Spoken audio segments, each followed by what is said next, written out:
Allahu Allahu Allahu Allah Allahu Allahu Allahu Allah. Cobalah perhatikan itu para motivator itu. Hari ini yang paling laris itu motivator itu. Sekali ngomong bisa 70 juta. Dan orang ingin mendengarkan motivasinya. Dan ujungnya apa? Bagaimana meraih sukses duniawi. Itulah apa yang ingin dicapai oleh para motivator itu. Ya, dia nggak bicara tentang sukses akhirat. Padahal yang lebih penting bagaimana sukses akhirat itu. Apalagi kalau kita mendapatkan motivator yang bisa mengarahkan orang, ayo kita sukses akhirat, tapi juga sukses duniawi. Cakep tuh motivator seperti itu. Nah, ikuti motivator seperti itu. Nah, karenanya barakallahu di sini pentingnya ilmu din. Ya. Makanya Ibnu Abbas radhiyallahu anhu mengatakan nilai orang berilmu itu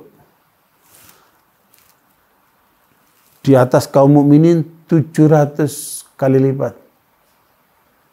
Ya. Benar ini Ibnu Abbas ini sebagai seorang ulama mengingatkan betapa arti ilmu bagi orang berilmu itu. Karena Allah memuji.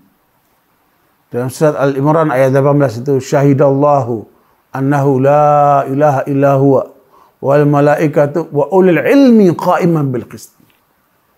Allah bersaksi tidak ada Tuhan yang berhak disembah kecuali Dia. Para malaikat juga bersaksi. Itulah saksi tauhid. Ketiga, orang berilmu. Enggak disebut pengusaha, enggak disebut penguasa, enggak disebut yang profesi-profesi macam-macam itu duniawi. Ya Allah sebut orang berilmu. Siapa yang masalah berilmu itu? Nabi-nabi dan saya mengikuti mereka itu. Ya, apalagi Nabi Muhammad SAW. Beliau tidak pernah belajar sama orang. Beliau belajar langsung dari Allah. Allah sebutkan dalam surat An-Nisa 113. Wa anzalallahu alaikal kitaba wal hikmata wa 'allamaka ma lam takun ta'lam wa kana fadlullahi 'alaika 'azima. Kami turunkan kepadamu wahai Muhammad Al-Quran. Kami berikan kepadamu as-sunnah. Itulah hikmah itu, sunnah itu. Kami ajarkan kepadamu yang tadinya kamu tidak tahu. Sungguh karena Allah kepadamu sangat besar. Makanya rugi kalau kemudian kita tidak menggali ilmu yang datang dari Allah yang berupa Al-Quran itu. Rugi kalau kita tidak menggali dari apa yang diajarkan oleh Rasulullah sebagai praktek daripada Al-Quran. Ya, karena Al-Quran itu global, rinciannya ada pada sunnah. Quran menyuruh sholat, tapi cara sholat yang benar Rasulullah ajarkan. Makanya dua ini tidak boleh kita lepasin. Sebagaimana kita sudah menyatakan asyhadu an la ilaha illallah, berarti kita berpegangan kepada Allah, kepada yang datang dari Allah, yaitu Al-Quran. Wa asyhadu anna Muhammad Rasulullah, kita yakini Nabi Muhammad utusan Allah, maka kita tidak boleh jauh dari ajaran Rasulullah. Itulah syariat Nabi yang telah diberikan lewat as-sunnah itu. Makanya Al-Quran dan sunnah menjadi panduan kita karena kita dari awal sudah mengucapkan dua kalimat syahadat itu. Jangan jauh dari dua pegangan itu. Taraktu fikum amrayni lan tadillu ba'di abada ma tamassaktum bihima kitaballahi wa sunnati.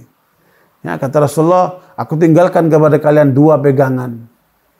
Bila kalian berpegang kepada keduanya, kalian tidak akan sesat selama-lamanya.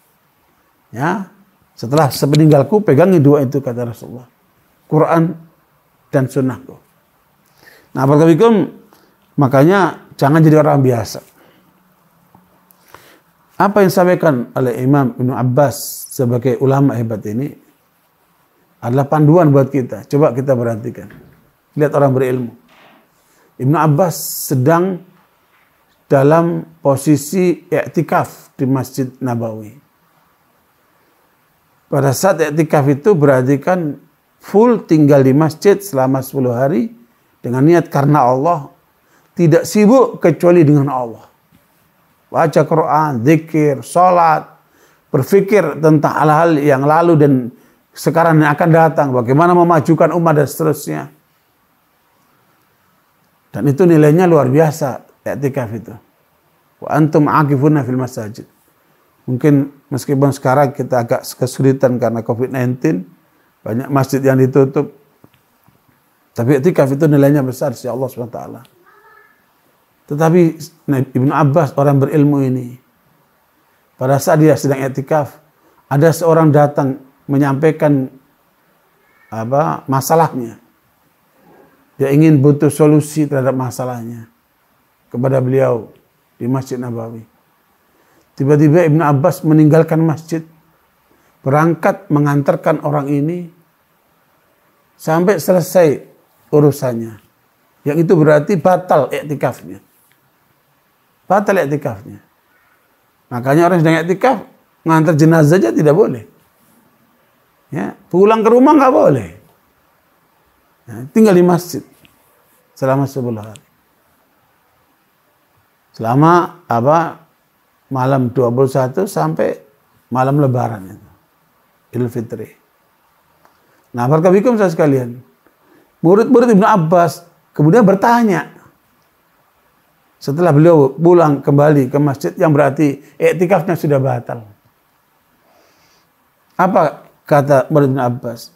Tuan, kenapa Tuan mau mengorbankan i'tikaf Tuan demi orang itu? Lihat ini, murid yang tidak paham apa yang dilakukan oleh gurunya. Kata Ibnu Abbas, diam kamu. Aku mendengarkan Rasulullah SAW bersabda, siapa yang melepaskan kesulitan seorang muslim, perhatikan, siapa yang melepaskan kesulitan seorang muslim, apa saja kesulitannya, mungkin kesulitan keuangan, mungkin kesulitan dalam rumah tangga, atau kesulitan yang lainnya. Siapa yang melepaskan kesulitan seorang muslim, maka sungguh itu lebih baik daripada dia i'tikaf di masjidku ini selama 30 hari. Kalau i'tikaf biasa di masjid habis 10 hari, ini 30 hari berarti 3 tahun. Karena i'tikaf itu kan setahun sekali, i'tikaf pada 10 hari terakhir Ramadan. Nah, karena itu barakallahu fikum, perhatikan. Ibnu Abbas punya ilmu, murid-muridnya tidak punya ilmu. Sehingga beliau termotivasi untuk membantu saudara yang kesulitan itu. Apalagi kita sekarang ini dengan COVID-19 ini, ada 67% data terakhir yang menyebutkan jumlah orang yang terdampak oleh COVID-19. Banyak orang susah sekarang ini. Nah, harusnya kita turun membantu mereka, meringankan mereka. Jangan hanya jadi penonton. Jangan acuh tak acuh, turun bantu mereka. Nilainya tuh lebih utama daripada i'tikaf di Masjid Nabawi selama 30 hari. Luar biasa. Nah, inilah contoh orang berilmu.